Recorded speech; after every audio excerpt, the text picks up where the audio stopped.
welcome. It has been a crazy month since my last live stream. It seems like Tuesdays just got incredibly crazy and busy, and the world has gone a little bit insane. And but summer has started, school has ended. Seems like things are getting back to semi-normal. And I am so excited to be going live today. So I actually, hold on, making sure everything's in place.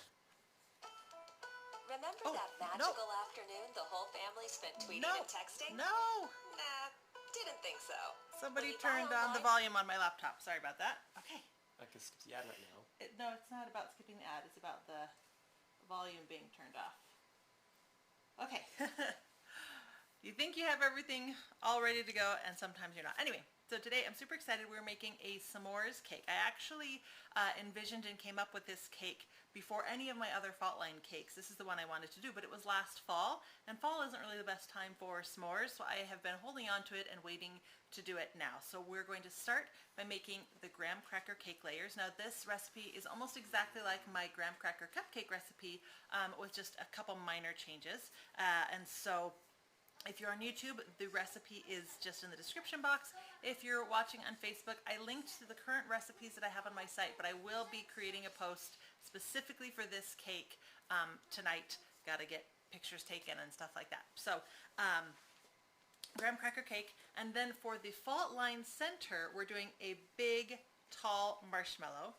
We're going to cover it with a rich chocolate ganache buttercream, and then just for decoration at the very top, we're going to add some marshmallow frosting that we're going to toast to give it that great s'mores look. So, are you ready to get started? Are you ready to get started? Yep. My oldest son decided he wanted to help me today, so I'm super excited about that. So, let's make sure I can... I'm just kind of standing here nervously because I don't know what to do. That's okay. I'll tell you how you can help me. Okay.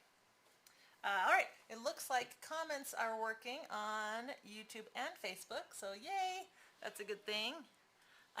Joe, Joseph, Margaret, Susan, Rhonda, Brenda, welcome. Thanks so much for joining me today, and thanks, welcome back. It's nice to hear. All right, you can come up here and join me. All right, you're so tall. All right, the first thing that we're going to do for these cupcakes is actually make graham cracker crumbs. Now you can buy your own graham cracker crumbs, or it's cheaper to just make your own. So, all right, oops, wrong camera. All right, so I have my mini food processor, and I'm just going to take the graham crackers, and usually I can fit a whole pack in here, but we don't need a whole pack, so. Put that lid on it.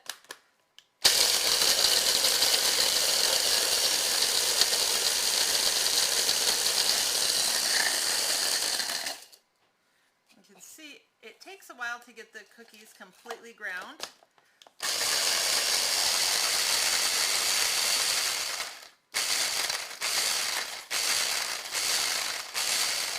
Pulsing helps. And there you go. Nice graham cracker crumbs ready to go. And I'm going to put that aside. Now I use typically 3 full packs of graham crackers for this recipe. It's double the cupcake recipe. Put that in the sink. And then I do an extra half pack that I use for decorations along the bottom of the cake, and so that's what that was right there. So now we're going to bring in our mixer and get started with the batter for the cakes. You can just throw it in there and leave it, buddy. Okay. All right, so. I just realized I forgot to wash my hands. Oh, well, go wash your hands. Okay. Wow, I saw some dirt on the screen. I actually saw it, and I was like a mole on my chest. I know. There's dirt on the screen. I know. All right. Kind of got a little bit of mess of crumbs, so clean that up before we move on. Bring our mixer over. Today's recipe has so many different components, 4 different recipes. I'm not going to be making them all for you just because that would have been an incredibly long video. Plus, we really want to get to the decorating, and so I am going to show you how to make the graham cracker cake simply because it is slightly different from the cupcake recipe, but we're not going to we're not going to make the marshmallow just because I've already done videos on the marshmallow and I've already done a video on the chocolate frosting. So both of those I will, if you're watching on Facebook, there are links down below. If you're watching on YouTube, the recipe is just down below as well. And I will add links to, I meant to add and I forgot to, I'm going to add links to those other videos so you can see how those are made if you want full instructions on those. Alright, so, forgot to get Brooklyn. I forgot to get the dairy stuff out. Can you get out of the fridge for me? Thanks. Okay, so we're going to start with the dry ingredients. And we're going to add the 3 packages of crumbs that we ground up from the graham crackers. Now you want this to be pretty fine for cake making. So if you don't have a food processor to grind them up, you can use a bag and a rolling pin and grind it up that way. Just make sure that you get it ground really good. So this is all-purpose flour. This is sugar. Can you open up that cinnamon for me? Sugar. So those are the main components of our dry ingredients. Take off the lid or just open it up? Yeah, take off the lid. That's what I meant. Yeah. I forgot to put. Do you know where my recipes were? Were they on the clipboard? Are they on the clipboard? Yes. Okay. I forgot how much cinnamon. All right, 2 tablespoons. Salt. Okay, so can you, buddy?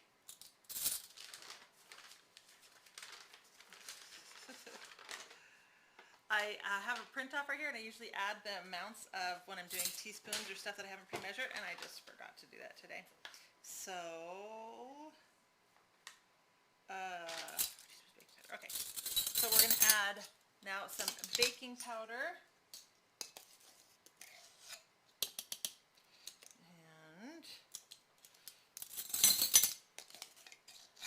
1.5 tablespoons. We're going to add some salt. And we're going to add 2 teaspoons of cinnamon. Oops.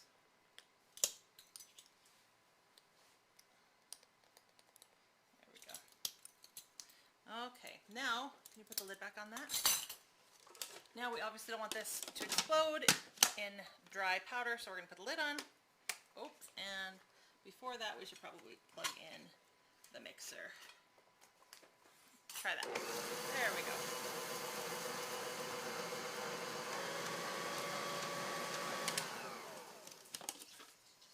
Oh, Camilla, thank you so much. I'm so glad that you like my hair. It has gotten long and crazy.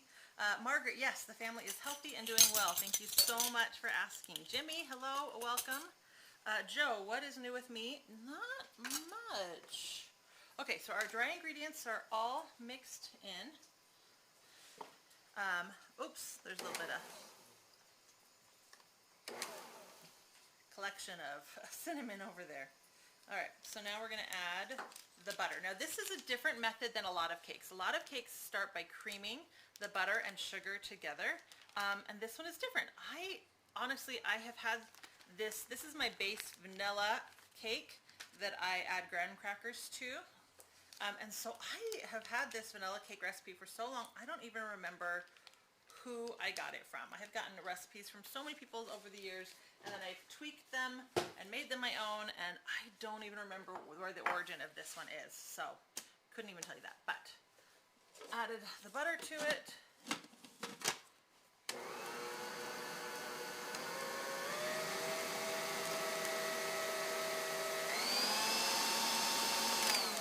And mix that in until you can't even see the butter anymore. It's kind of this sandy texture now, where the butter has incorporated itself into the dry ingredients. Oops, we got a little clump of butter right there. Let's get rid of that. I love this bowl scraper, but we do get some clumps. All right. Now we're going to set this aside and add all of the, well, not all, but most of the liquid ingredients. So here we have a bowl. you want to crack those eggs into it? Yes. Thank I you. should do it off screen or on screen? No, go ahead and do it right there. Right into this bowl. Right Right? into that bowl. The glass one, the clear one. Yep. It's a very bumpy. Now,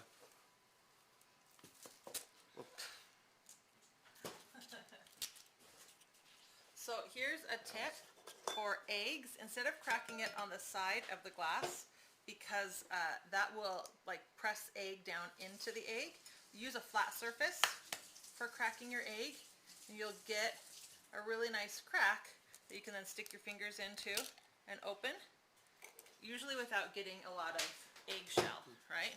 So go ahead and do another one. So I like to use a flat surface.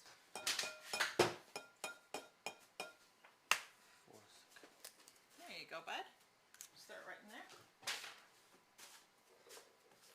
Okay, and I'm going to add our other two ingredients.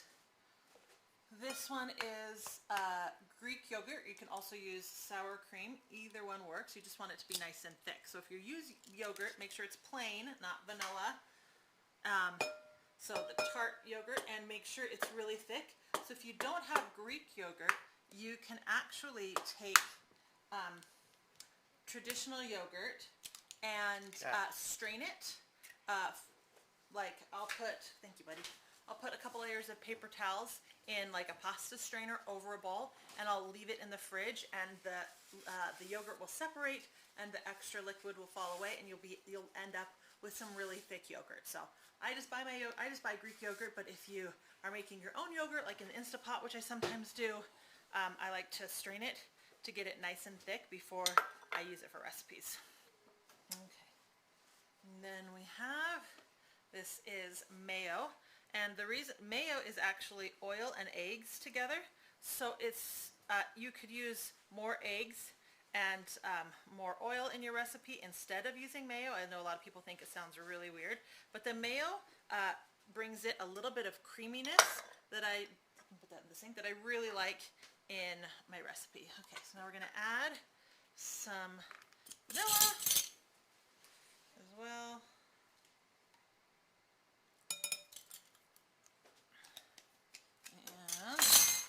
We're going to whisk this smooth. Probably should use a little bigger bowl. That is okay. Xavier, welcome. You're watching from Reading, Pennsylvania. should I get a bigger one? Nope, this will be okay. I'm just popping the egg yolks so I can get it mixed without making a big mess. Okay. Cassie, loving the hair. Thank you so much. Joe, what is new with me? Not much. It's summer break, so I don't have to do homeschool anymore, which is glorious, because I was not a fan of homeschooling. That was a nightmare. Our summer trip got canceled, of course, so we're just kind of trying to make the best of things. The kids and I are trying to keep the house clean, working on the yard, playing board games. We took family pictures last week, so I'll have an updated picture soon, so that's fun. But yeah. Oops. Oh, I just made a mess. All right. Actually, so did I. You did too. Yeah, right here. Some egg bar of this, so I got Yeah. now. Thanks for wiping it up. I appreciate it, bud. Okay. So now we're gonna add this mixture into our dry ingredients, and grab a spatula to get out all the good stuff. There we go.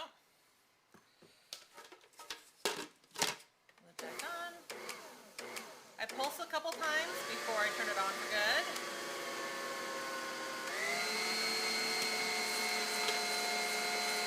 Oh man, this smells just like graham crackers. It is crazy. I love this recipe so much. Can you smell it? I can. Yeah. Pretty crazy, huh? That's kind of afraid I look like that evil tall dog figure. You can stand up right next to me. It's okay. I don't think you look like an evil, tall, dark anything. Oh, I think I look like in the background. Alright, so this is obviously much thicker than a traditional cake batter. So what we're doing now is we're going to be adding some milk.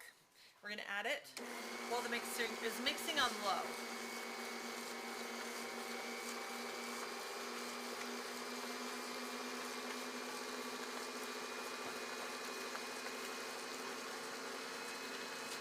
Now for the cupcakes, I actually add more liquid, but for the cake, I'm adding less.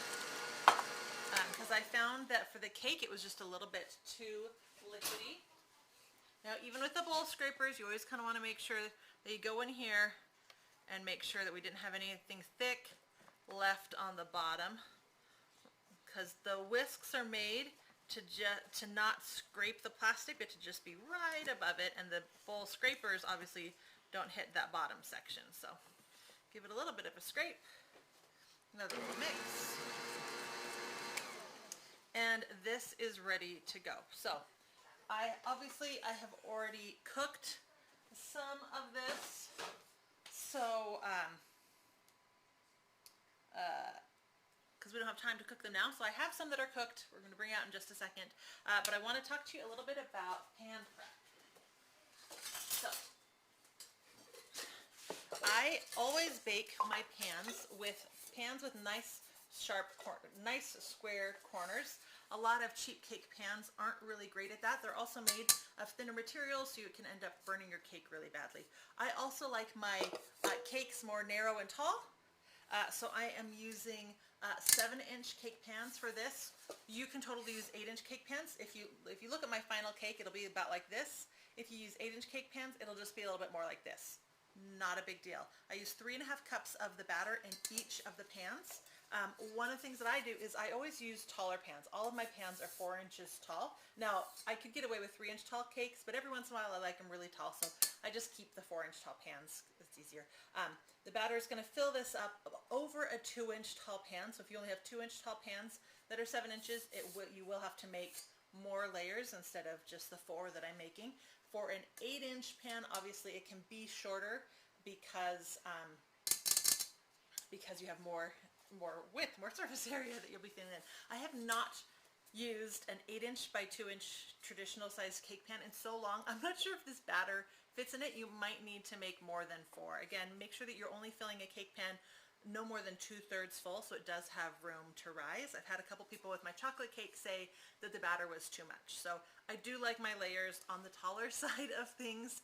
So you might need to make half a batch at a time and cook 3 pans at a time for a total of 6 instead of a total of 4. So just watch how tall your batter fills. Anyway, so I always do a parchment circle on the bottom of my pans, and because my layers are taller, I also use a cake core, and what that does is the oven will heat up the outside of your pan, and a cake core will help the middle of the cake that's nice and tall also heat more evenly. I use this everywhere that I've lived, but I found that it's especially important where I live here, where it's a really high altitude. Now, typically you wouldn't use a heating core on a cake smaller than 10 inches, but I use them on all of my cakes, including my 8 inches and my 7 inches. I find that without it, I tend to get a dome as the outside cooks and holds its shape, and then the inside keeps cooking and rising, and I get bigger domes without cake core. Another thing that I do, obviously, is I prefer any nonstick spray is fine, but I like Baker's Joy. It's my favorite. So I will spray the pan first. We'll do that. I always do it over the sink because it's messy. And one of the mistakes that people make is they don't, cloud of Baker's Joy. They don't spray it enough. So I like to get a nice coating on my pans of this stuff. Okay, so we're gonna add this down inside. And then the other thing that I do is I use these bake even strips. Again, depending on where you live, I live at a very high altitude, so I change the recipe slightly. I high altitude all of my recipes, so that means I add a little extra sugar or a little extra flour, take out a little sugar, add a little extra liquid, take out some of the leavening. My recipes are all written for sea level though, so make adjustments from there depending on where you live. Now you soak these in water and you wrap them around the base of the pan, and what that does is that keeps the outside of the pan a little cooler, so again the cake can continue to rise more evenly and bake more evenly without getting overly hot. So we're going to set this aside and move on. Okay.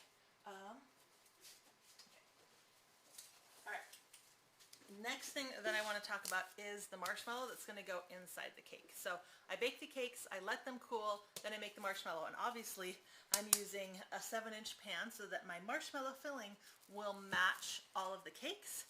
And this is a full batch of marshmallow. So this marshmallow is about 3.5 inches tall. And I wanted it to be nice and tall because when you're working with a fault line cake, I wanted the marshmallow to be that center that's showing and that's open. This is a full batch of marshmallows all in one 7x4 inch cake pan. Again, if you're using 8-inch pans, it will be shorter and bigger. I would at least use a 3-inch, 8-inch pan. If you only have short pans, one of the things that you can do is you can take a big long strip of parchment paper, fold it into thirds. Let's see.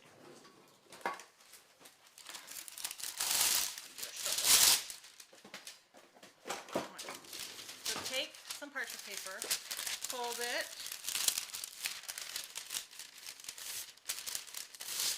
into thirds,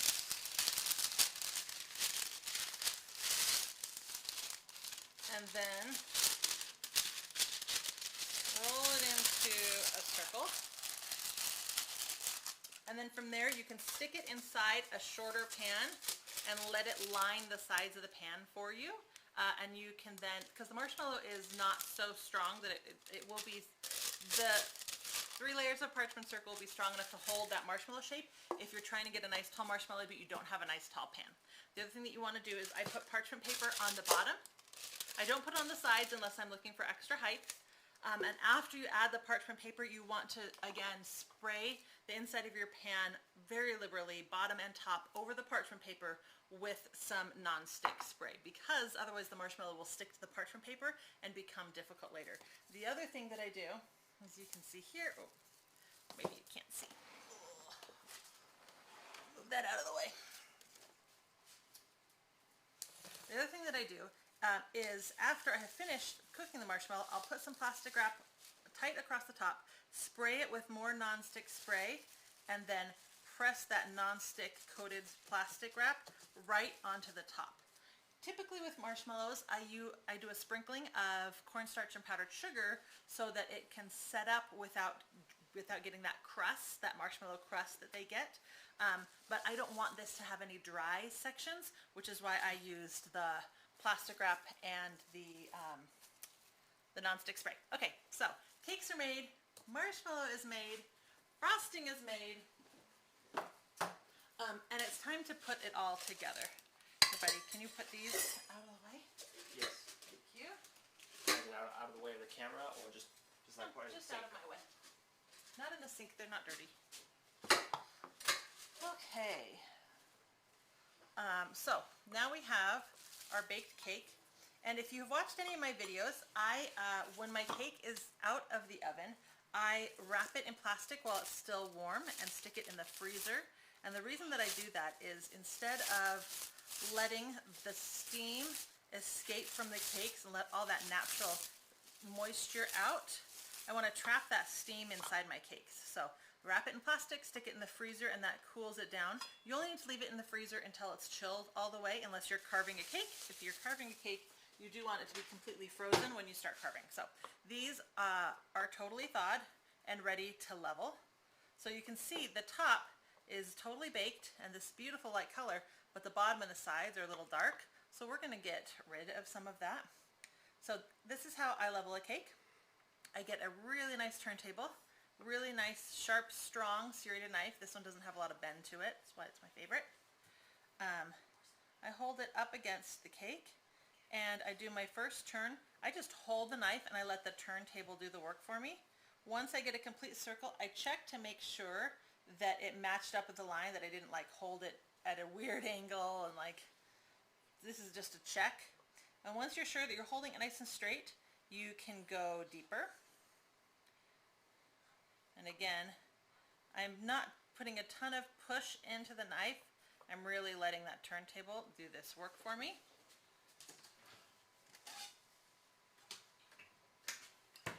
So that is nice and flat and fresh. I'm going to flip it over and I'm going to do the same thing on the other side. And I'm just going to take a very thin layer off because I want that bottom to also be a light color. Otherwise, when you slice into your cake, you see light, dark, light, dark, light, dark. And I'll show you what I mean when we slice into this cake at the end of the video. It's kind of hard to explain. But once you see it, you'll know what I'm talking about.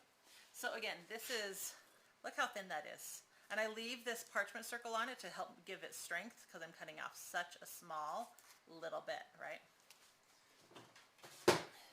And repeat. Can you bring me another cake, buddy? Like this? Uh-huh. Yeah. All right, I meant to pre-cut the cakes, all but one, and I totally forgot. One of the things that I do is I'll leave the plastic wrap on oftentimes for this first cut, because then it's really easy to see that I got it even. Look, I cut right at that same spot, so that's how you know that it's evenly cut. But some people don't like it, so you can totally unwrap it, or you can do this.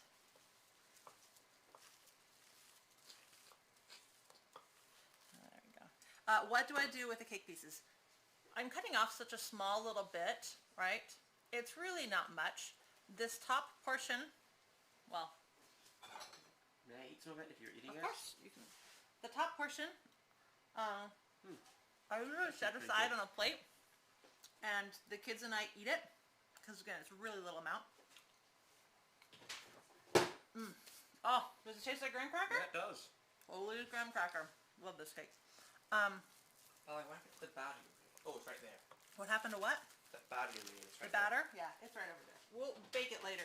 I didn't want to bake it right now while I'm filming because the lights are hot. It's June, so it's warm. My air conditioning is working on full blast, and I didn't want to also have my oven on. All right, so again, flip it over. This bottom portion that's just so thin and stuck to the parchment, I just throw that away. If you're cutting off a larger portion, obviously, you can keep it in a bag in the freezer and break it up later and turn it into cake pops is a popular thing that you can do. Usually, my kids just eat it all by the time I'm finished with the cake itself. So, it's not usually something I need to worry about. All right, can you bring me another one, bud? All right, are there any other questions? This is a good time while I am cutting these. June, you eat yours too. See, I'm glad I'm not the only one. Why would they not to? Yeah, I don't know. My kids just enjoy eating them. It's not a big deal. There's not very much of it left. When I'm doing cake carving and I'm cutting off big, huge chunks of cake as I shape the cake into something, that's usually when I fill up bags and bags and bags of cake pieces. And I do freeze those. It's pretty rare that I get around to making cake bites out of them, though. Typically the kids break into the freezer, or I break into the freezer. Let's be honest here, and eat those extra chunks for snacks. I really like to heat up some of the cake. Like my chocolate cake is the one I use for carving. Can you bring me another cake, bud? And it's delicious. And so typically thank you, buddy. Typically the cake has been layered and ganached. So there's ganache between the layers that hold it all together as I start carving my cake. And so this bag of cake usually has some ganache bits in it as well. Typically I'll take like a triangle that I carved off for whatever reason. I'll microwave it to make the cake warm and melt that ganache. I'll add some ice cream to it, add some of my homemade caramel sauce and hot fudge, and eat it for dessert. So that is typically what happens with my extra cake pieces. So aren't you glad you asked? Anyway, all right, this is our last one. Oops. I did not cut low enough. My knife slipped. Hold on. There we go. Anyway, so I would love to hear from you guys. I have now done some more pops, some more cupcakes. Would you guys like to see my s'more ice cream recipe remade? I don't know if I can do that one live just because ice cream makers take so long. Maybe I'll do an edited version of that. I have filmed an edited version of my homemade Cafe Rio burrito ingredients, and that will be up on the YouTube channel as soon as I finish editing it. So I would love to hear suggestions of other recipes that you guys would like to see this summer. I will be taking a month off again, since I just did on accident, to enjoy 2 weeks of no working with my kids and stuff like that. But we still have plenty of weeks this summer to make stuff. Okay, that is done.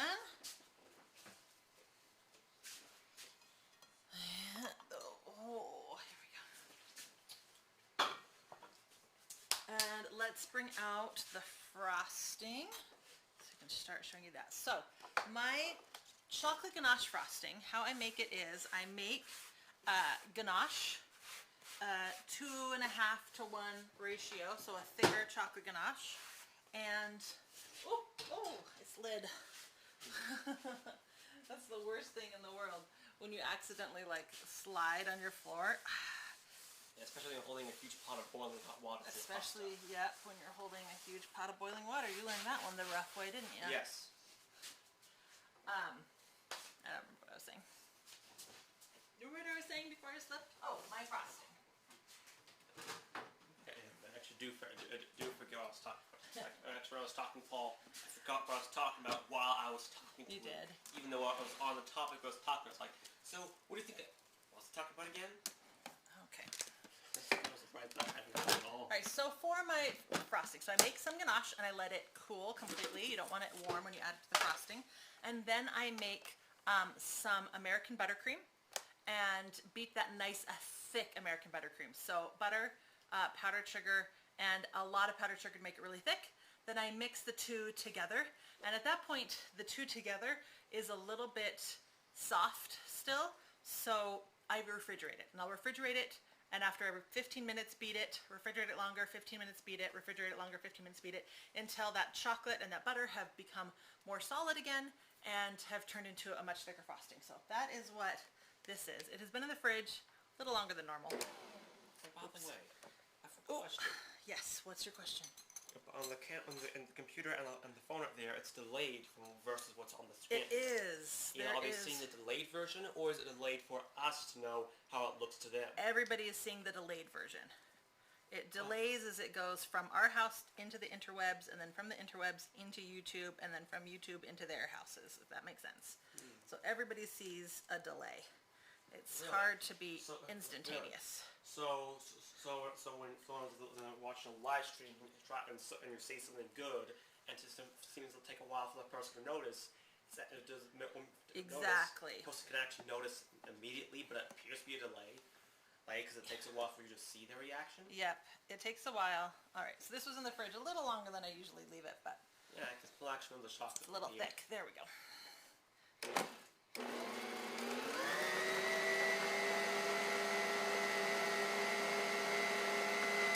Alright, so it turns into this really luscious, decadent, rich, come on, focus. Focus. Alright, let's try the other camera.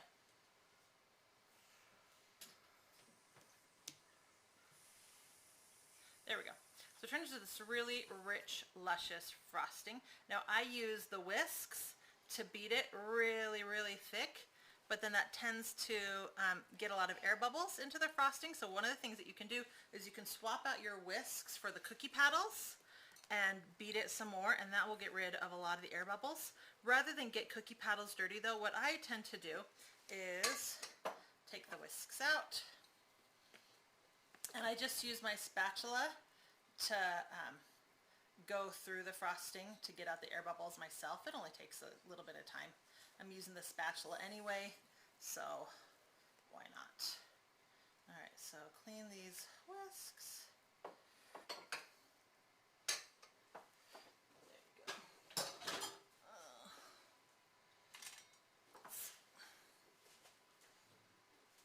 Get one of my stronger spatulas out.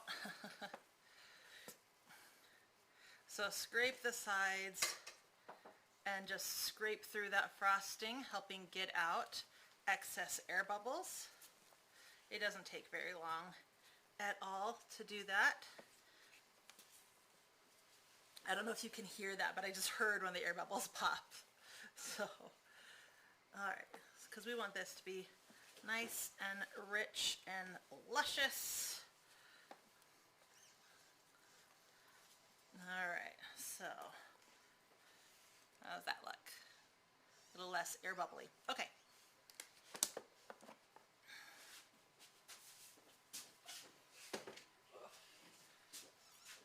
I forgot. I'm going to use this again.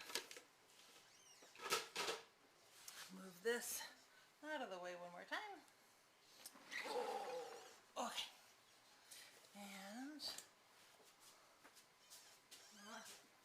alright, so bring in your cake plate, and I use these spice shelf turntables that are small and short, and I put them under the cake plate, and that gives me the ability to work with a turntable without it being too tall, right? Okay. So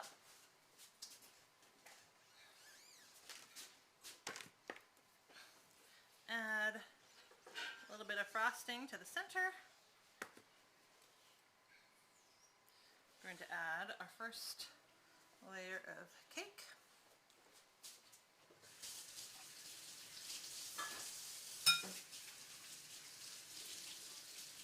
Alright, buddy.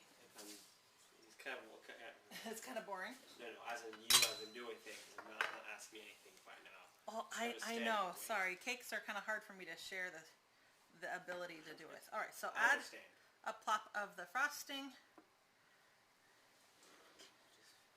probably about like half a cup, and spread it out. If it's been refrigerated too long, don't worry about it. It will, as you have it out, it will soften slightly and become nice and spreadable. Okay.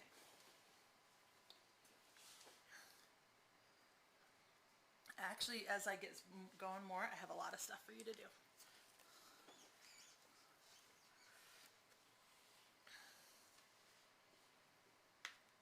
All right, so,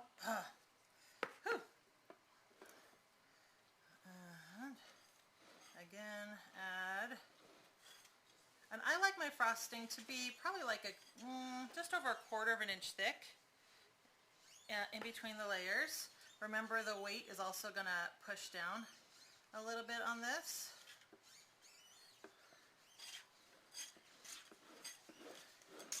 And keep that nice and even. That'll keep your cake nice and even. All right. Can you hand me the marshmallow? It's right behind you.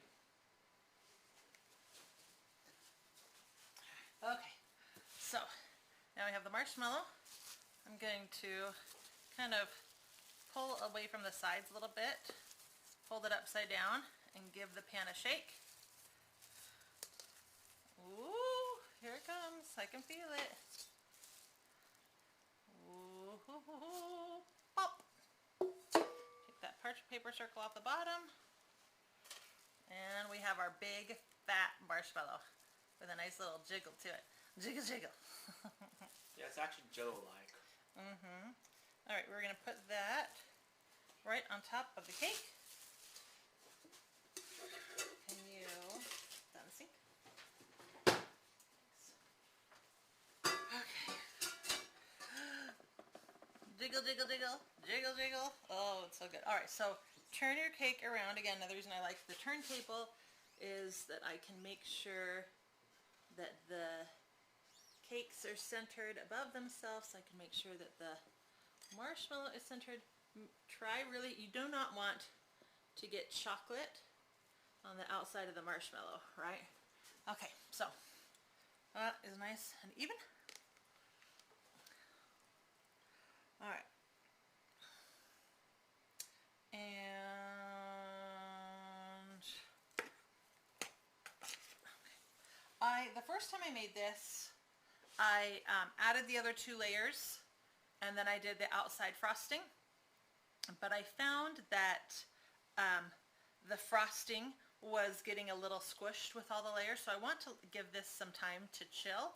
And I actually thought that it would be easier, instead of trying to do the top and the bottom parts of this fault line frosting all at once, because it's just so tall, and there's a lip on the edge of the cake pan, which I like the cake plate, which I like the look of, but does make it a little bit harder to frost. I'm thinking I'm actually going to do the bottom half of the fault line right now. I'm going to put this whole thing in the fridge to chill for a minute. So,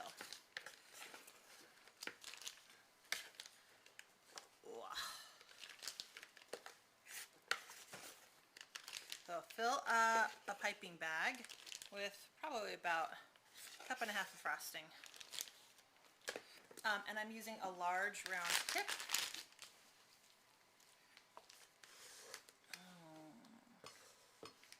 I know, like, I have this side camera up high to look inside the bowl, but now we want it down short to look at the side of the cake, and I'm debating. Whether to move the camera or move the cake? Well, or what way to move the camera? Debating how short we want to allow the camera to get, simply because we're going to have to lift it up again for the next frosting. Okay, that'll be okay. All right, so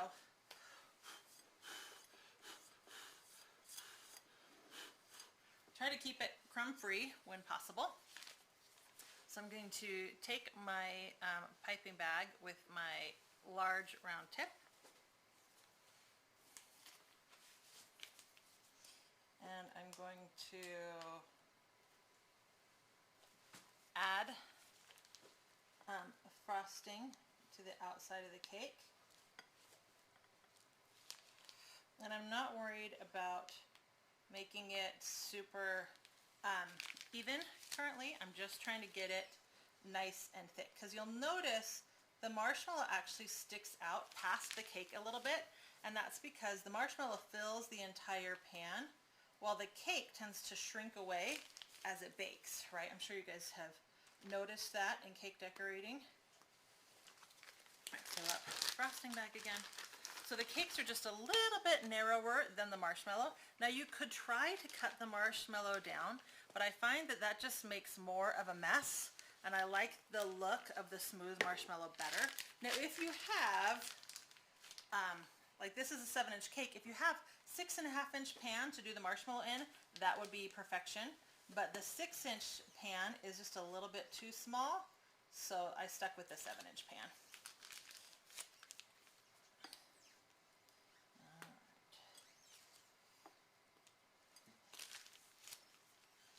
And again, we're just trying to get this on, or, ooh, don't make a mess. We're not trying to be super pretty with it.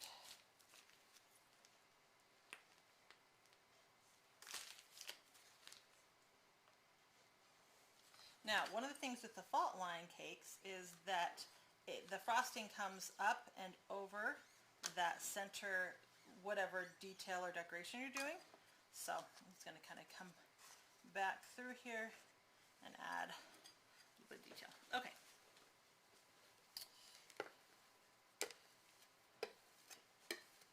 Now, using my spatula and my turntable, we're going to smooth out this frosting.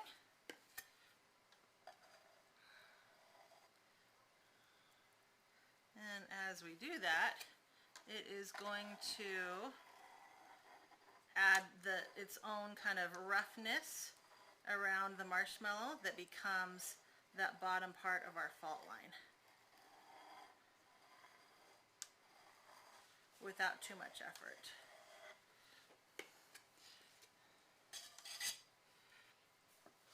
All right, and to get one final clean, because every time you pause, you'll get little lines in your frosting, as you'll see. So to try to avoid those lines,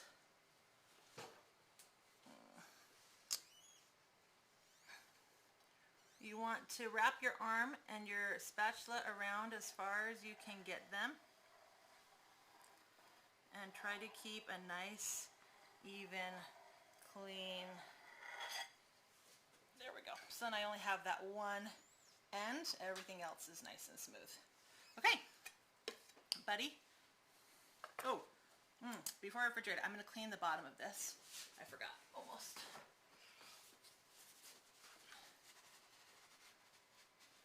If you clean this before you let the frosting chill, it'll be a lot easier than after.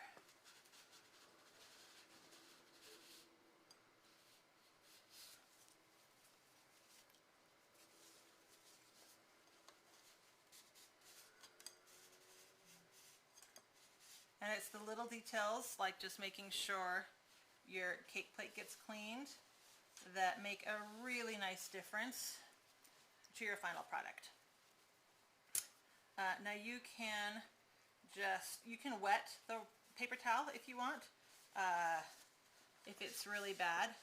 If you do it while it's fresh, usually a dry paper towel is good enough. Okay, now the other thing that we're going to do is add those graham cracker crumbs that we did at the beginning. So. Hey, by the way, you're gonna keep that towel for later, or can I just throw it away? What towel? That paper towel? Yeah, the one you just used. Oh yeah, it can be thrown away.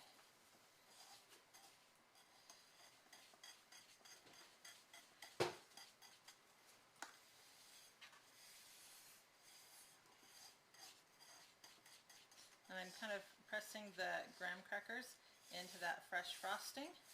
And you can leave as much graham crackers in your cake plate as you want, much or as little I should say. I like to keep mine not too heavy-handed.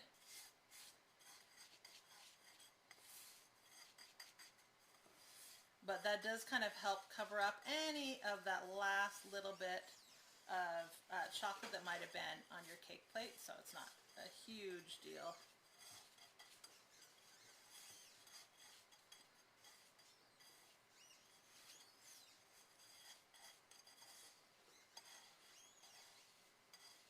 All right.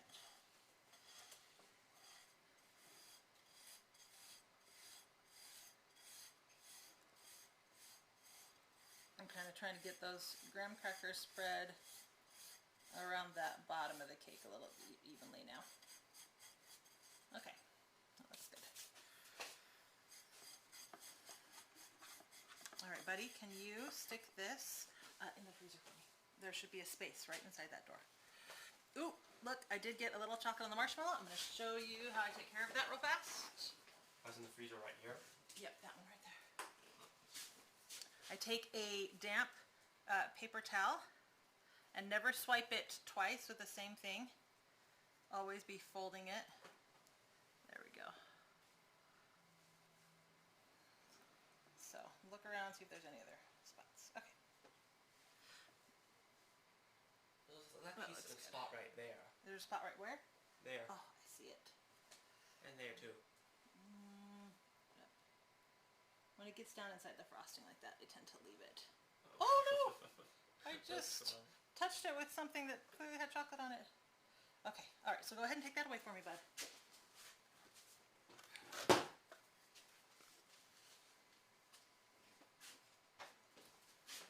Alright, now what I'm actually going to do is frost these other two layers real fast, and then we're going to add it to that chocolate layer. Volume on Facebook and YouTube is low. Ashlee, are you able to turn it up? Not really. I can go check. Normally she reads the comment, she's so focused. Sorry about that, Sue. You're having a hard time with volume too. Okay, hold on one second. Jonathan, can you stand right here and talk? Go ahead and talk. I have no idea what to talk about, so I'm just Okay. gonna hunt Just talk myself. so I can see the volume level. Keep talking like ABCs. A B C D E F G H I J K L M N O P. I think I got completely mixed up. Hello there. Hello. Hello, Edward. I was talking to the chat. I want to see if they remember this voice. My voice. I want to see if they remember me. I can do a totally determined voice.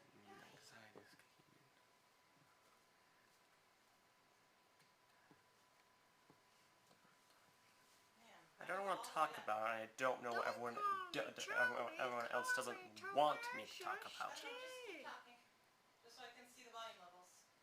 Just This- like, yeah. So let's see. Please, honey. You're not talking, so I can't see anything, so I can't make any So, adjustments. so after this is over, should I clean the screens? Sure, that would be great. Well, by the way, I want to buy more bananas because some people, because I ate one absent-mindedly, and I hope that no one ate too much of them. Okay, just keep talking. Imagine if people are like sign in right now and just see me just talking. They're like, who is this person? Because it's the first time I've ever been in any of the lives. Yeah. It's not the first time I've been in them. So we'll jump right here. This isn't your first time. This never was my first time. This never was my first time. Betty, I need you to keep talking. Okay. Cucumbers, cucumbers, cucumbers, cucumbers. Cucumber. I didn't think Just that's keep talking, please. Betty. Sugar was a spice. Considered a spice for thousands of years. It came from Indonesia. Then again, no one wants to hear about how brutal sugar farming was in the past. No one wants to hear about that right now, especially in something we're making cakes and such with sugar. Definitely a bit better now, and actually did benefit the world in a way. The brutal treatment of slave farming got so brutal that it actually made Europe abolish slavery early before North America did. Metal pans, Japanese ceramic knives, steel knives. What was that metal called again? Where you get thousands of layers of metals and hammer them all together. And that's create a really good kind of metal. Alloy. No, not an alloy. An alloy is a mixture of metals. But you get something else where you get plates of metals and hammer them together to like make a blade instead of melting them all together and just stirring them all up. Instead of making layers of them, but I could get layers of steel in order to get a special kind of knife with a cool pattern on it. We're in inside. science class now, apparently. Oh, we are not in science class, but more like history class, Oh, yeah, and then okay. blacksmithing class. No, I'm pretty sure it's not called an now we're in alloy. history class Alloy. with It is mixed Jonathan. together by you just hammer it all together, not by just mixing it all together. It gives it layers and such. Keep talking, please. Such. Yep, anxiety is definitely kicking in. Medication. Remember ceramics class. We've seen every There other you class go. last Alright, is that any better? remember me. Let me know if the volume has been fixed. Okay, so we're going to move on. And basically I'm going to be frosting these two cakes opposite of the other ones. Because as soon as I put those cakes on top of the marshmallow gets squishy and comes out. And so, and it gets hard, because the marshmallow is so wobbly, it can be hard to frost right on top of the marshmallow. That's what I did the last time I made it. And as I'm frosting, the marshmallow is moving all over the place. So I figured if I frost the two cake layers and then turn them upside down and put them on the marshmallow, that'll be a little bit easier. So that is what we're attempting You haven't right noticed now. me. So it's the volume's better on YouTube. Great, thanks for letting me know, June. Hopefully the volume is better on Facebook as well. And I will, after this video, I will go play with my audio mixer and see if I can figure out what's wrong, because I definitely want to be able to be heard. Definitely don't want that. Alright, so Unhealthy. Pancakes. you're eating what? Oh, well, I saw someone coming with a piece of this. I thought I'd be eating pancakes. You feel like eating the graham cracker cake is like eating pancakes? No, no, someone came in holding a piece of this. When I looked, I thought they were eating a piece of pancake. Oh, gotcha. You think it looks like pancakes? Yeah. Okay. Well, now when you have a closer look, you're like, yeah, these aren't pancakes. You could tell. Alright. Alright, buddy, can you bring me the cake now? Is the one in the freezer? better but kind of breaky. I am so sorry, Susan. I will continue to work on this once I'm done. Okay, bring me the other cake. In the freezer? Yes. It's a little crackly. Okay, Sue, I will work on that. I'm not going to work on it now though because I don't want to keep wasting everybody's time. So I will work on it once I'm done. All right.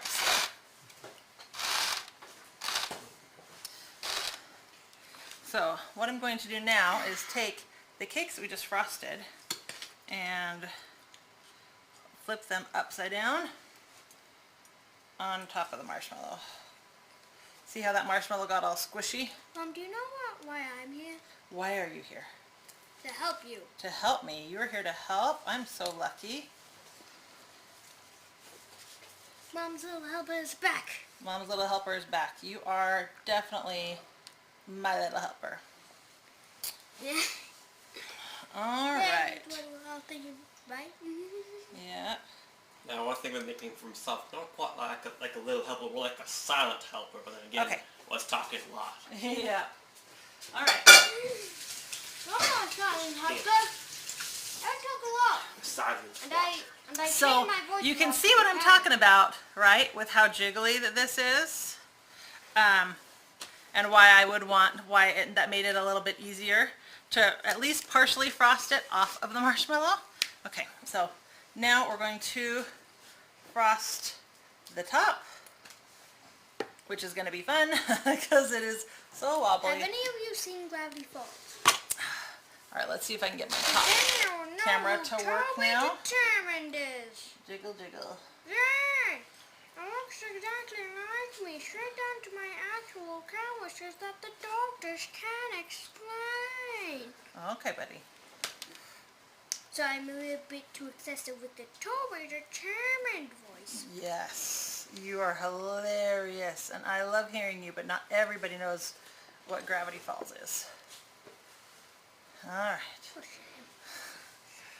This is probably the biggest challenge of this cake is just this final frosting because of that Whoa, whoa, whoa, whoa. squishy marshmallow. The good news is we're going to cover the whole top with some toasted marshmallow frosting, so it's not going to be that big of a deal. Okay.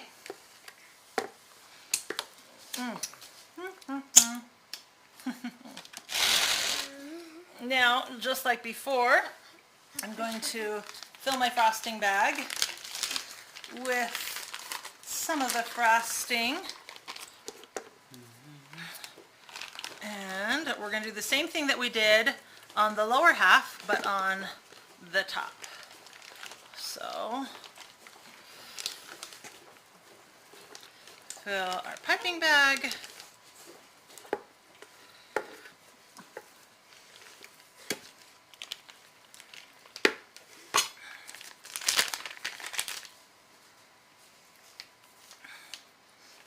Yep.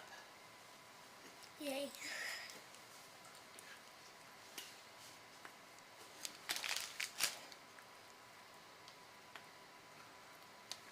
I want to try something. Yeah. Okay. Thumbs down. Yeah.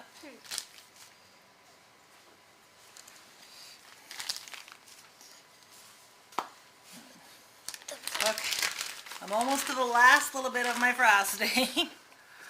I know that we're going to scrape quite a bit of it off, but I still like to get it all on if I can. Wow. Wow is right. Do you love this more cake? I do, but that's really an excessive amount of force. Excessive amount of frosting. Is there such a thing? Yes, there is. There is, huh? Well, like it's not a frosting, it'll probably cake that ends up becoming only frosting with some cake sprinkled on top. Alright, so now we're going to do what we did before, and that is That would definitely be excessive amount of frosting, just to like this smooth entire the frosting cake out, will be made which of is frosting. really fun to do as Except for the it's marshmallow. jiggling. Frosting to kill you Okay. with the sugar. Hold on. That would also be I'm going to take a dowel rod and stick it into the top of my cake. people up. No stuff.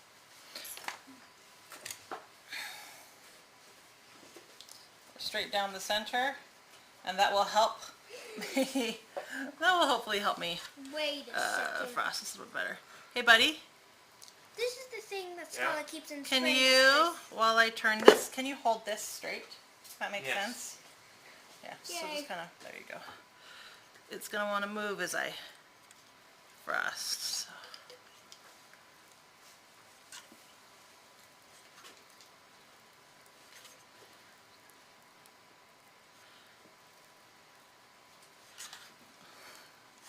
Thanks for holding it. That makes it easier. Okay.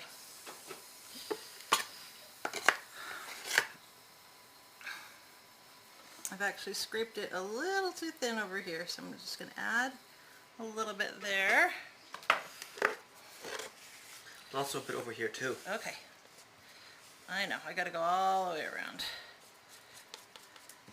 I'm right at the end of my frosting, which is how you want it, right? You don't want a ton of excess frosting, but you also, oh, Unless you're going to make a legion of cakes. yep, They do want a bit of extra frosting for this one if you're going to make another one. yep. Okay. Oh, it's right here.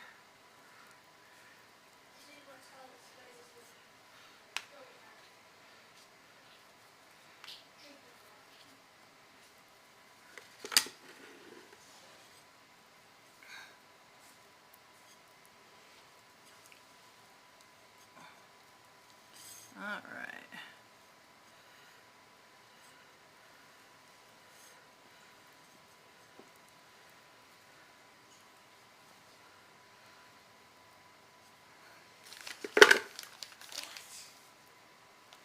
Also look for places where maybe the frosting has gotten a little bit holy because it's a little bit too thin.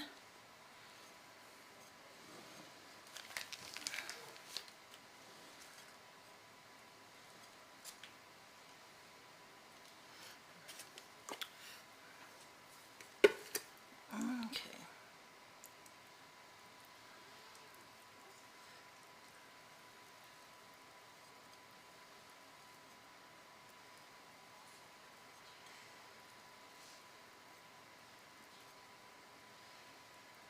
All right, I feel like I've got it fairly even, so now we're going to do our one final swipe.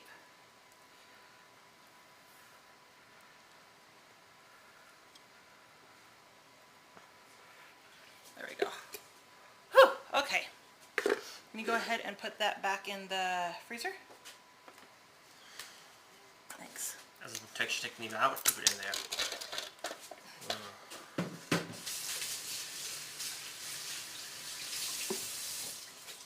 A bit difficult from how the marshmallow makes it wobbly. Okay, hold on. I'll get the door. There you go. Okay, let's wipe down our counter real fast.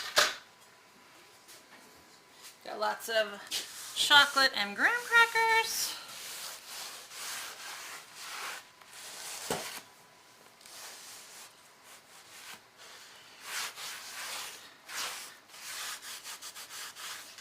Okay.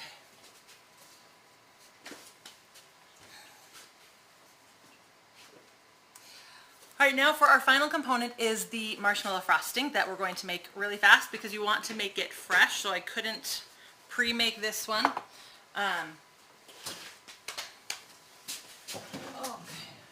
So for this one, we're cooking egg whites and sugar to make a meringue, and that becomes our marshmallow frosting. So I call it marshmallow frosting, but in like the cooking world, it's also known as a 7-minute meringue, 7-minute frosting, or American meringue is also one of the other terms that it's known for. So bring that up to a boil. All right, so we're going to add, can you get the little container of egg whites out of the fridge, buddy? So this, we have sugar, we have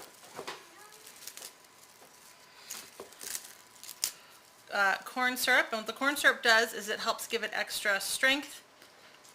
That's corn And syrup. no, there should be a little measured out egg whites in like the third shelf down.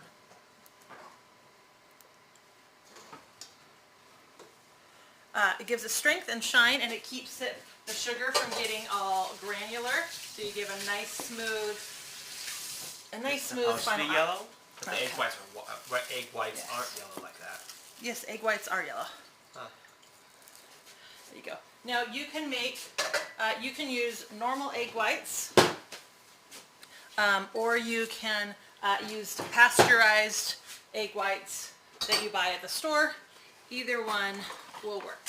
Alright, are you making a marshmallow right now? Yeah, I'm making a marshmallow frosting, so it's a little different than the straight marshmallow. Yeah, I do like the marshmallow frosting more than like the big marshmallow. I know you do. Marshmallow frosting's the best. Now this will actually make more than enough to decorate the top. So you could actually take the excess and you can decorate the bottom of the cake. What I usually do, you can make half a batch of this. It'll be a little on the short side of half a batch, but you could. I like to make the full batch, and I take the extra marshmallow frosting, and I keep it in the fridge, and I eat it with graham crackers. It's one of my favorite treats. All right, so we're doing a double boiler. So I have this pan down here. I've turned it all the way up. It'll be boiling soon. I have a bowl right here. Now, I usually use glass bowls when I'm working because they don't reflect like silver bowls do, but I broke a glass bowl over a double boiler recently, and so it makes me hesitant to want to do that. I do it for videos because it's prettier, but in real life, I choose a metal bowl. All right. So what you want to do is you want to start beating.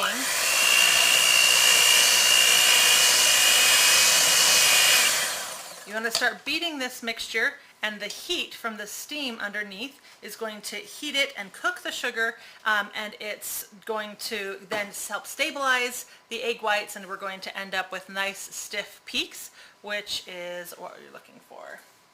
Sue, I don't have a new countertop. This is, my countertop is actually copper. I don't know if you can see back there, that shiny copper back there. That's what all my countertops actually look like. So I have a bunch of different wooden boards that I put over my copper countertop where I'm filming, because that shine is it's distracting when you're filming. So no new countertops, just a different covering to my old one. These are all double-sided, and I have probably 10 different boards that I swap between. Anyway, okay. I can feel the heat on this, so I can tell it's starting to steam. So,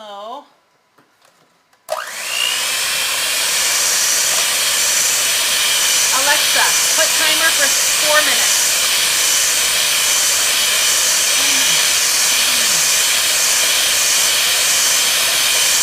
All right.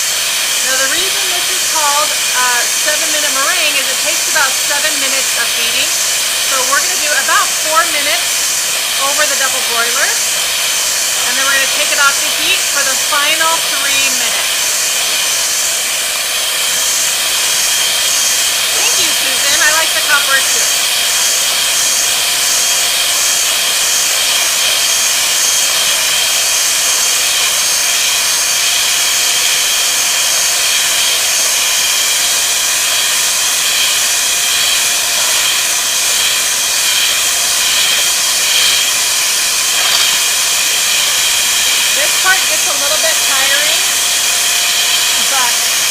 Frosting is totally worth it. Of course, now it's probably too loud for you guys.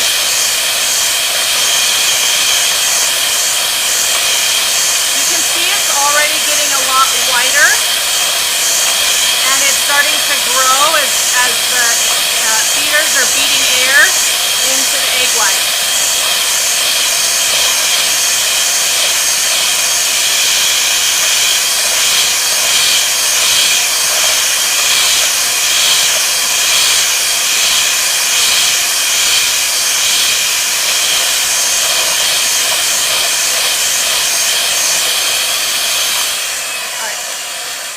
I'm assuming you guys can hear me as I'm yelling, but just in case you can't, hopefully you can see that this is getting lighter in color.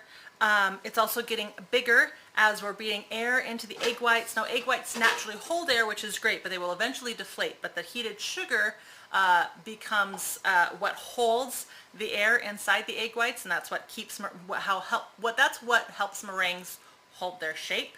so that they don't just deflate over time. So that's, and we want to cook it to get the sugar to be at a correct temperature to then firm up and hold those air bubbles properly. So, and you want to beat this. This is a step called the 7-minute frosting, because we're going to beat it for about 4 minutes here on the stove, and then for about 3 minutes afterwards while it's cooling.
My 4-minute timer went off, but it's actually barely boiling, so it's not quite up to this like soft peaks that I'm looking for, so I'm going to beat it for another couple minutes. It's also not up to the temperature that we want eggs to be at for safety, so we're going to beat it just a little bit longer while this boils a little bit more.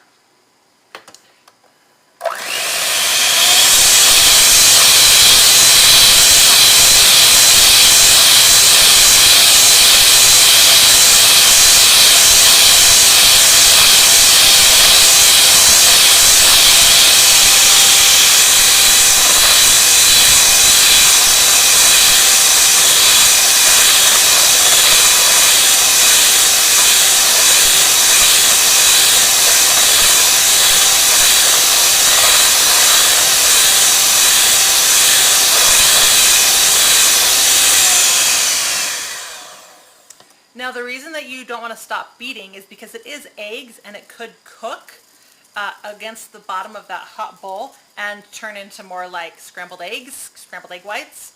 So you want to keep beating the whole time. So maybe pass off to a helper if you can. But yeah, you could also use the whisk attachment if you have one of those. Hold on, we're getting some steam. I'm going to add a fan so that that steam doesn't blow in my cameras. All right. A little bit longer. Promise we're getting close.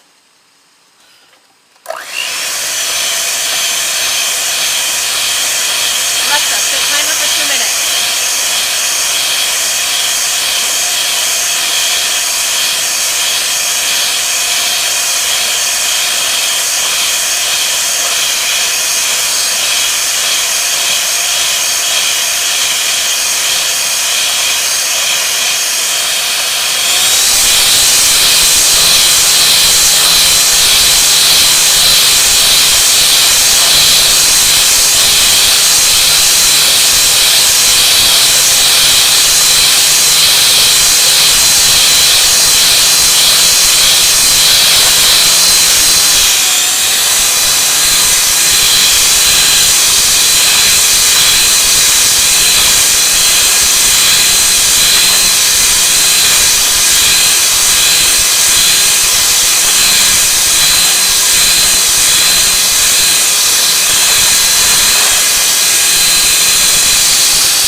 there. We're almost to soft peaks, which is what we're looking for to take it off the heat. Also, the temperature is getting close. We're at 154. We're trying to get, oh, look, there we go, 160. So, oh, maybe I touched the bottom. All right, without touching the bottom, we're almost there. Not quite to the 160 we're looking for.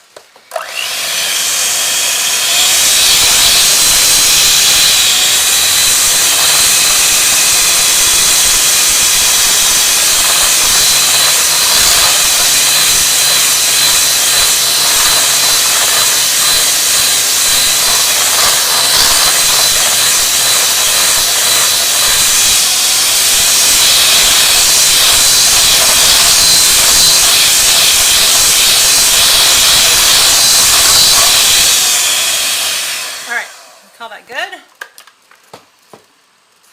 Get some nice, not quite soft peaks, but this will work. I'm going to take this off the heat. I'm going to take this away.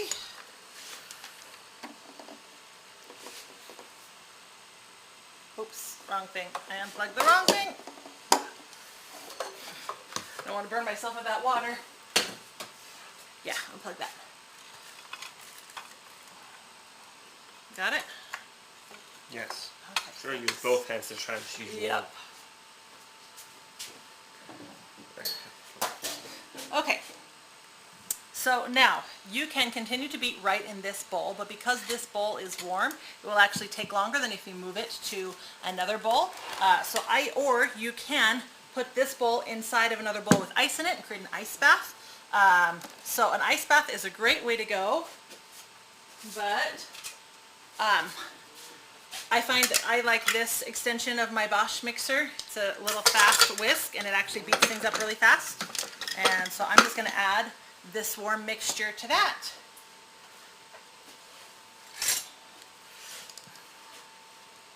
Ooh, look how thick this already is. Whew, luscious.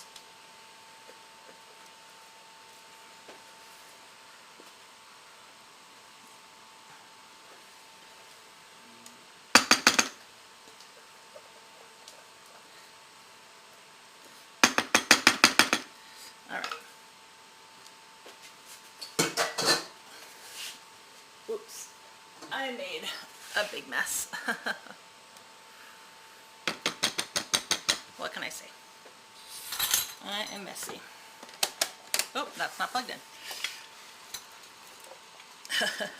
I swear, if I'm plugged in way more things this time than I normally do.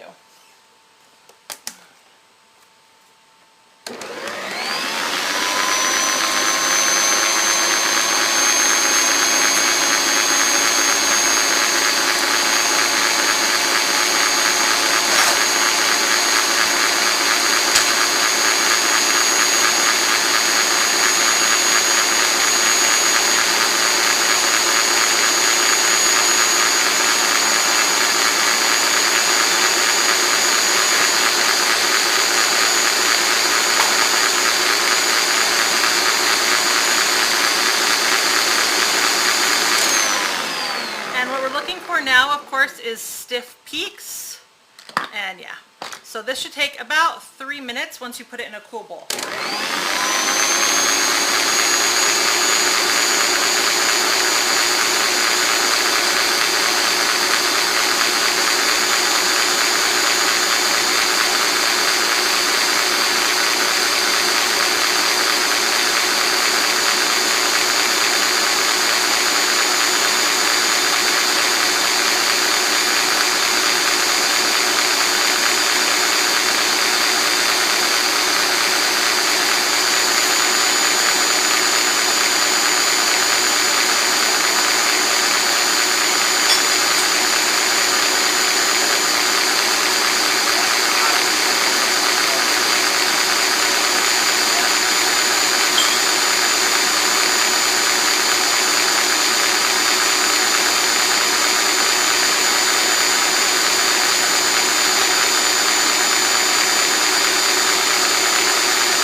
while this is beating, it's actually a great time to, all right, so we are at soft peak, so just another probably minute and a half. This is actually a great time to catch up with the thousands of dishes that you have while you're making this dish. It's also a great time for the cake to get that chance for that frosting to firm up and chill, which will make it easier to finish the decorating. All right, almost done.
Side shot.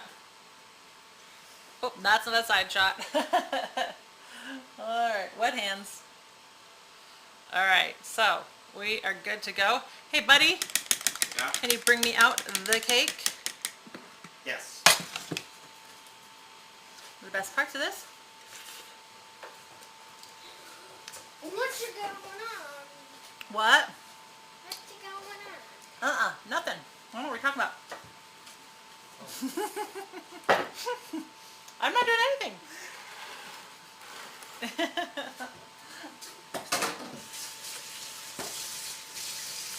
Where should I put the cake?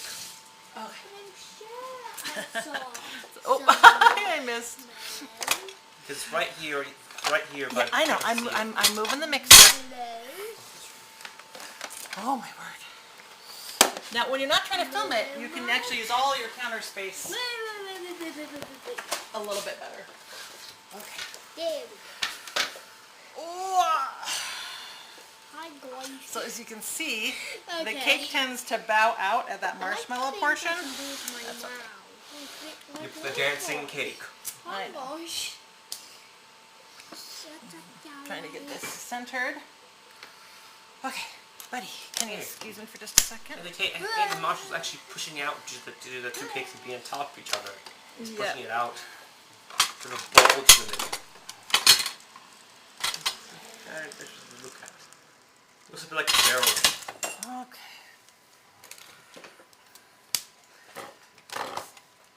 Alright, let's see if we can get this shot a little bit cleaner.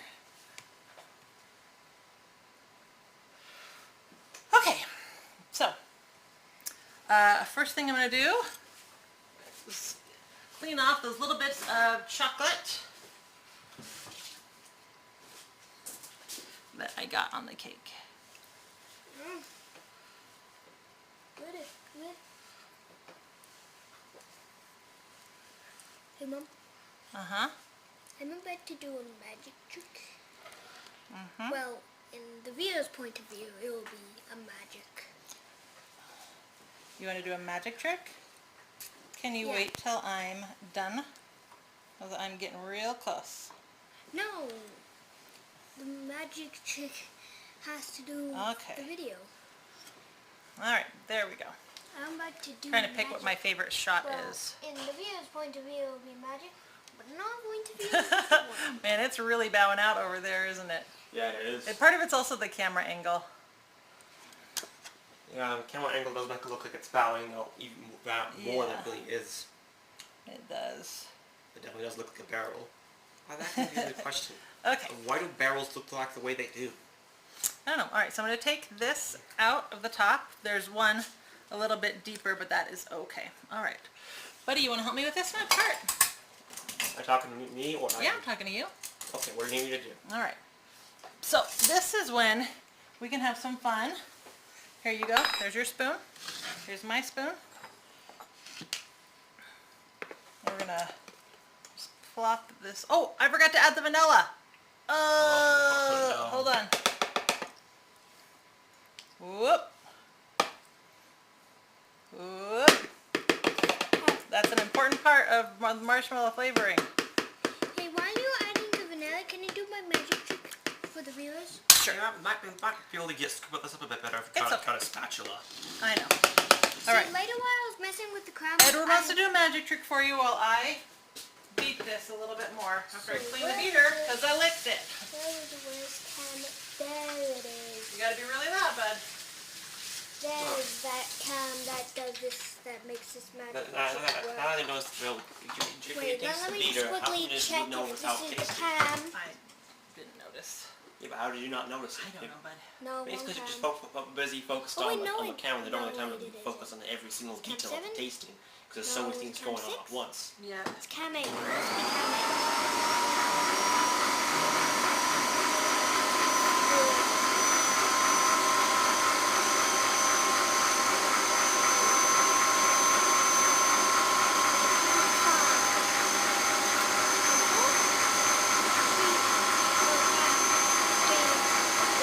And maybe you should not just mess with this.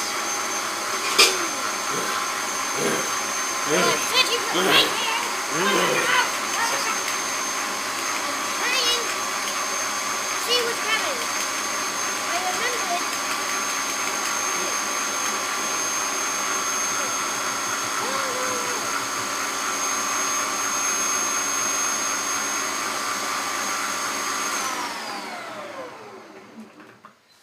Okay.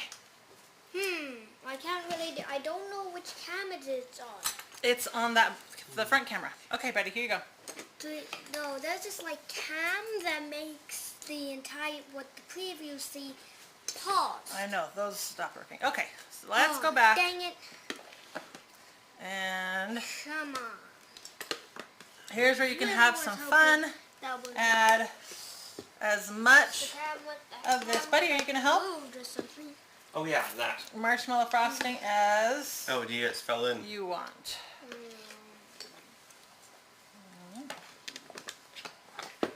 They moved something. Here, buddy, you want to eat? You want to suck on the whisk? No. Okay. Well, Alright. I don't know what to do because I don't know how we want me to make it.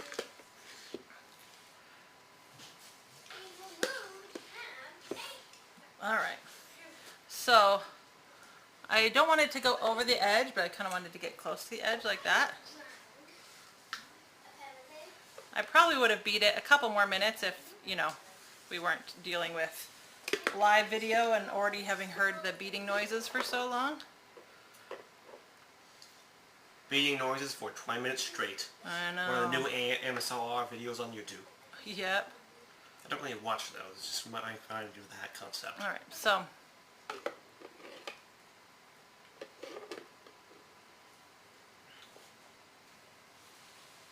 all right. So usually I would get a little stiffer. You can have a spoonful if you want. Okay. And now we're going to take our torch. Oh dear. Torch it. Stuff with the cake. It's so funny.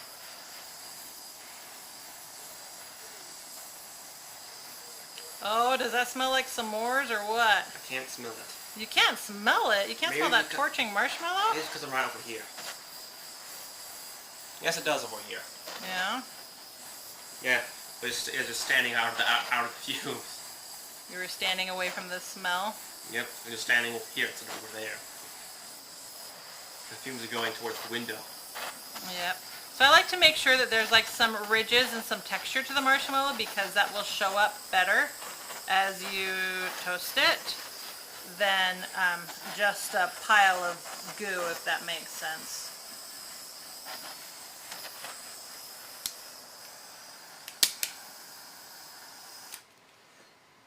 Alright. We have this Oh. nice, oh, you okay? Yeah. Nice toasted top. We have some extra marshmallow. Here, bud, you want a spoonful? No, thank you. What? No, thank you. I ate a lot of the s'more cake from earlier as your previous Oh, experience. no. What? You could never have too much marshmallow. Unless he's really eating enough to kill you with sugar content. I don't think this is enough to kill me. All right.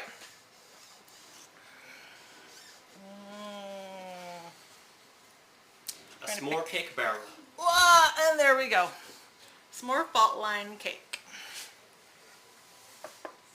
It's really heavy. Yes, it is. All right, so sorry, you can see my whole setup over here. All right, so there is our final cake. Let's see if we can get this. If we can get this camera down a little lower. Might not look so. I mean, it's still pretty barely. Those marshmallows really stick out. There we go. I feel like I did the top frosting way thicker than the bottom frosting this time, and I didn't do that last time. So, cakes always look a little bit different the second time that you make them. All right. I have my knife. I have a plate. What I'm going to do is actually heat up, stool right there. Heat up my knife under some hot water.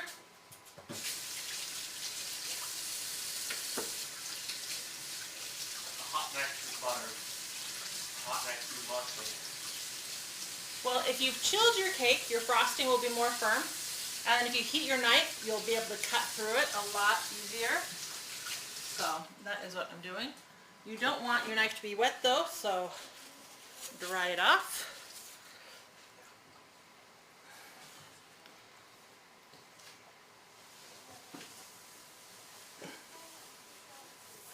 Look at that marshmallow get all bubbly as I cut through it.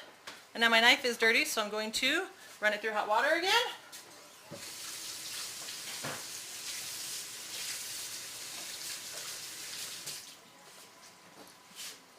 And dry it again. All right.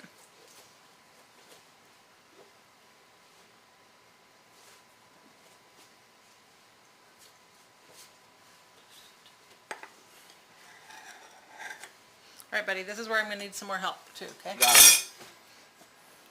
All right, I'm going to pull this slice out. Can you hold the cake up, this plate up next to the slice? That will help me out.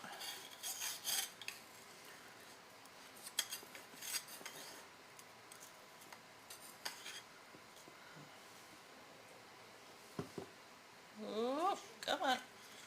There we go. Check that out. Jiggle, jiggle, jiggle, jiggle. There we go. Thumb got into it. No, it's okay. One of my favorite things about this cake is the jiggle. Jiggle, jiggle. Jiggle, jiggle. The dancing barrel. Yep. The dancing cake. Jiggle, jiggle. Kind of looks like my belly. Jiggle, jiggle, jiggle. It looks like this layer of cake was a little bit thinner. I should have noticed that and put it on top. I would rather have had less frosting on top and more frosting on the bottom. So just something to think about as you make this. All right, and here we go. Final slice.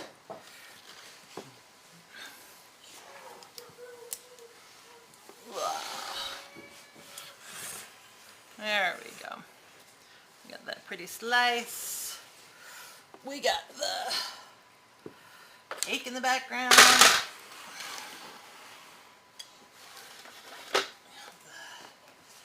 Pretty towel. There we go. Now we have that. Oop. Nice final shot. All right. So now this is pure marshmallow. So it's going to be a lot denser than this marshmallow meringue up here. It is a really big piece of cake. It's a lot easier to cut that first slice big than super, super thin. Usually what I do with my kids is I cut it in half right here, and I separate it into 2 plates, and then I add some marshmallow meringue over to this side. So, but anyway, that's not what we're doing right now. So here is, oh, come on, focus. Yeah, Cake yes. and marshmallow. You want to try a bite? No, thank you. I already enough. No, thank you. It also gets harder to cut the more you go. It does get hard to cut. No. So it's a little easier to cut thicker slices. It is. I love that graham cracker frosting, and that actual marshmallow in the center is definitely a departure and a change from a normal cake. It's really fun. My kids really like the marshmallow meringue though, which is why I keep extra around. I'm gonna slather it on the cake. All right. That is my s'more fault line cake. Definitely rich.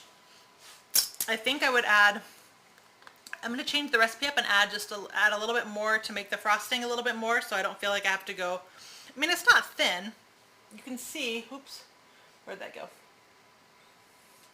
You can see that the frosting on the side is fairly thick, but because of how big that marshmallow is compared to the cake, I feel like I should have gone just a little bit thicker on the frosting, and that would have helped keep that frosting a little bit wider, so it wouldn't have looked so barrelish.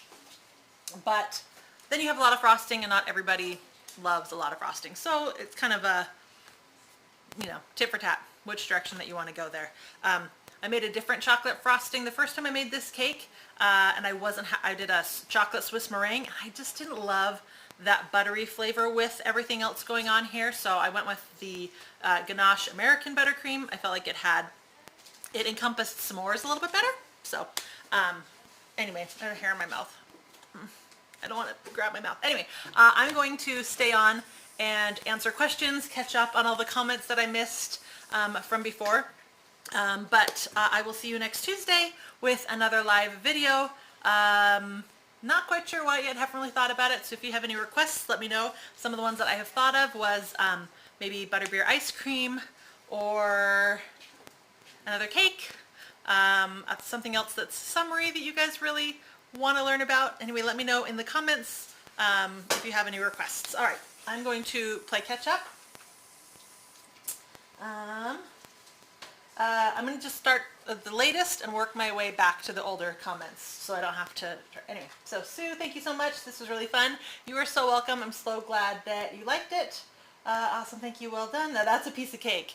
It really is. And remember, they're 7-inch cakes, so it's a lot smaller. So even though it looks wider, it's still, anyway, it is a lot of cake.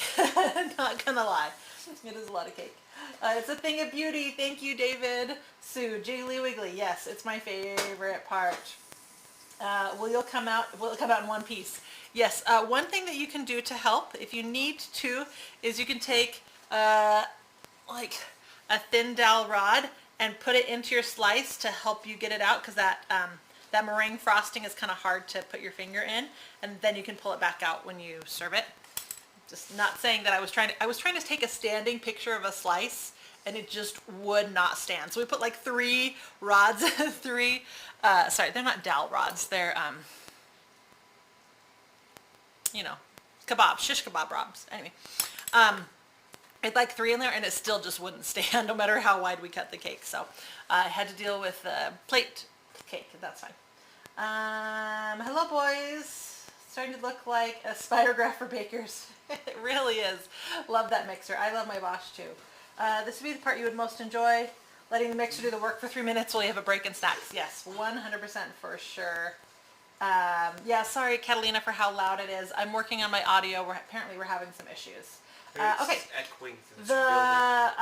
Susan, Noah, is it the same type of meringue on a lemon meringue pie? It is not, although I prefer this meringue. It's a little bit richer and creamier.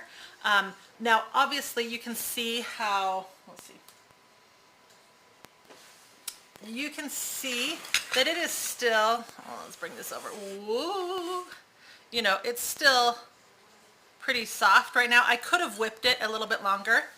I was just moving on, but this is always going to be a slightly softer meringue than a typical meringue. It's more of a meringue frosting than a straight meringue. So typically you beat the egg whites and you cook the sugar syrup, and then you add the sugar syrup to the egg whites while they're beating them for a more classic meringue.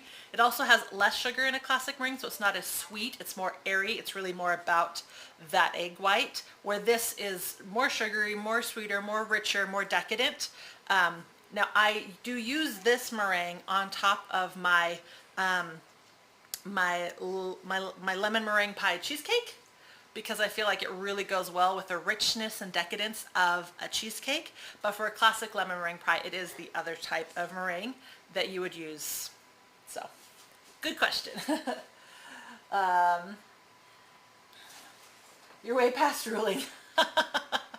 You know, when I was first learning to cake decorate, I would lick my fingers so much. I got so sick of American buttercream that I really trained myself not to lick my fingers. But then, of course, I'll put my hand in the camera and there'll be like stuff all over my hands. So I try to just wash my hands a lot and not lick too much. Although I will say there's not much better than a spoonful of marshmallow frosting.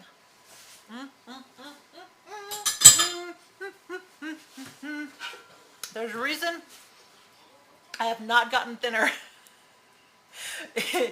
in the last couple of months as we've all been stuck at home.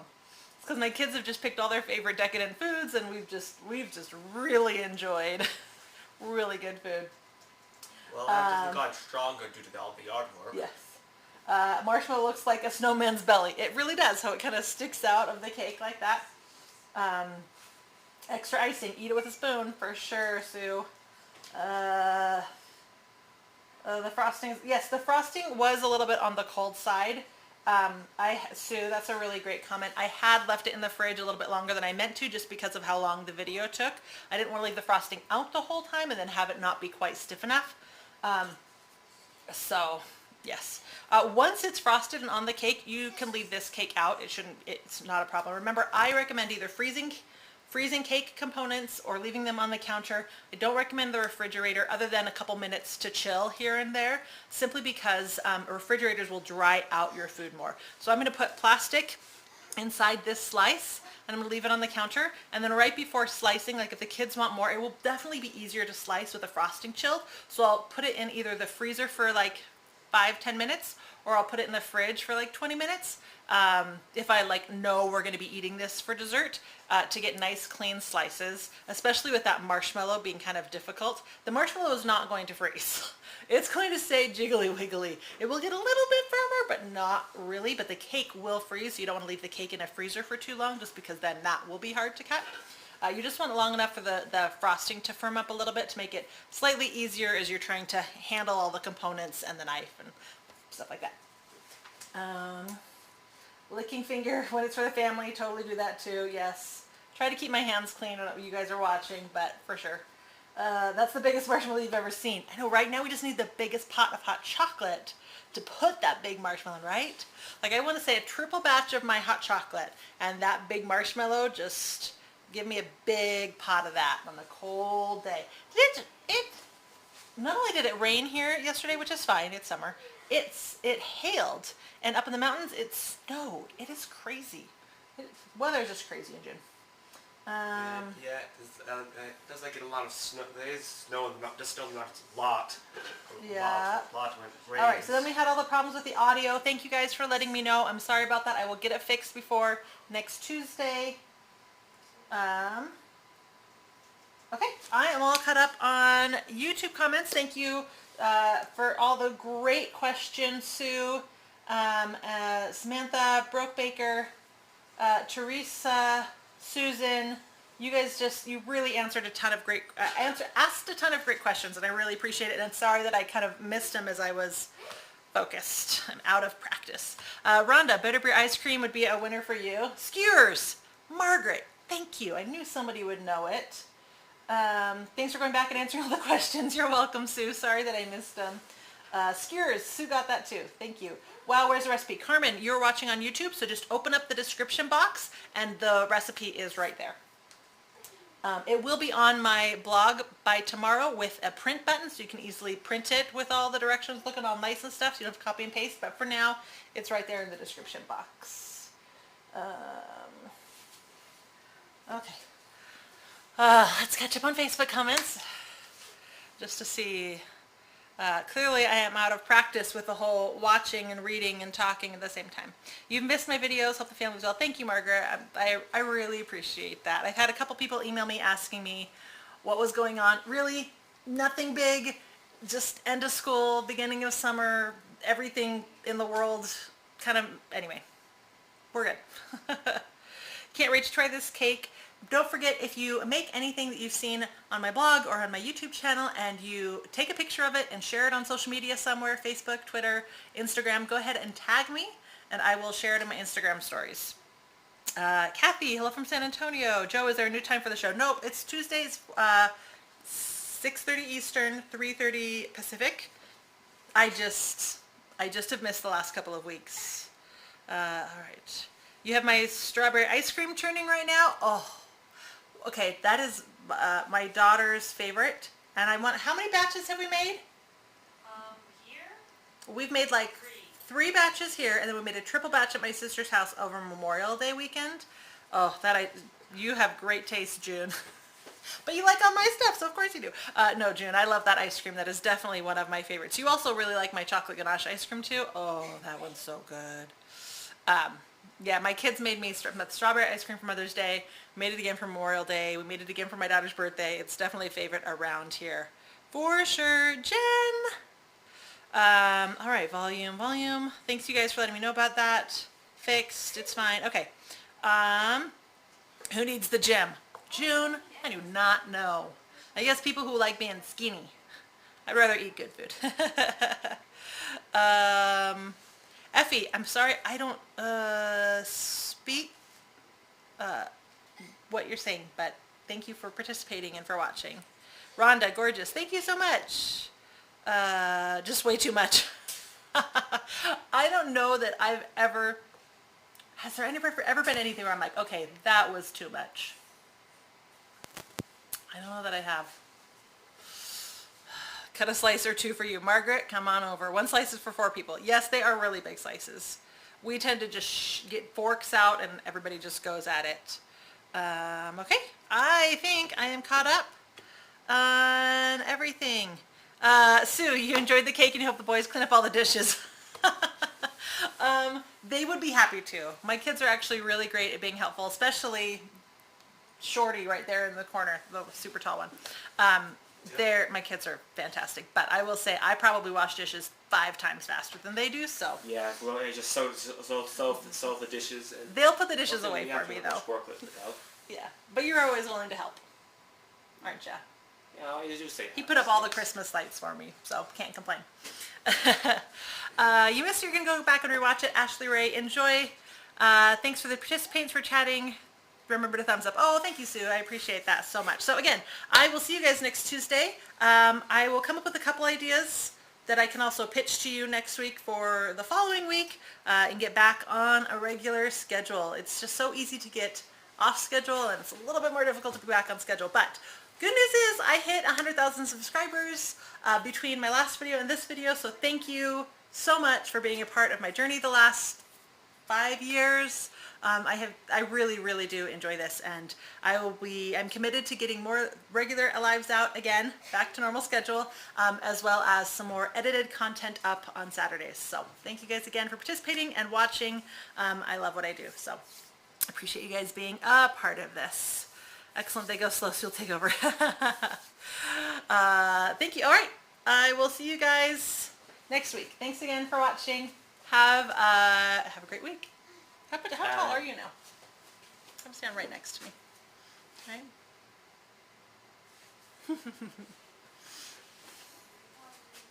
All right, end.